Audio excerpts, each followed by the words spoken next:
ஒன்று கொரிந்தியர் அதிகாரம் 13 இறைத்திரு வார்த்தைகள் 1-13 முடிய.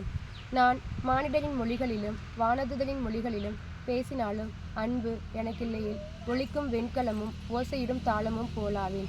இறைவாக்கு உரைக்கும் ஆற்றல் எனக்கு இருப்பினும் மறைப்பொருட்கள் அனைத்தையும் அறிந்தவனாய் இருப்பினும் அறிவெல்லாம் பெற்றிருப்பினும் மலைகளை இடம்பெயர செய்யும் அளவுக்கு நிறைந்த நம்பிக்கை கொண்டிருப்பினும் என்னிடம் அன்பு இல்லையில் நான் ஒன்றுமில்லை.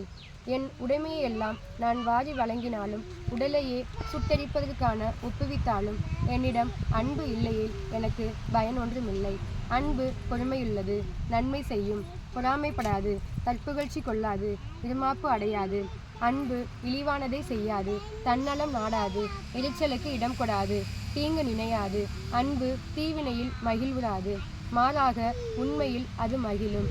அன்பு அனைத்தையும் பொறுத்து கொள்ளும், அனைத்தையும் நம்பும், அனைத்தையும் எதிர்நோக்கி இருக்கும், அனைத்திலும் மனவுறுதியாயிருக்கும். இறைவாக்கு உரைக்கும் கொடை ஒளிந்து போகும், பரவச பேச்சு ஒளிந்து போகும், அறிவும் ஒளிந்து போகும். ஆனால் அன்பு ஒருபோதும் அழியாது. ஏனெனில் நமது அறிவு அரைகுறையானது, நாம் அரைகுறையாகவே இறைவாக்கு உரைக்கிறோம்.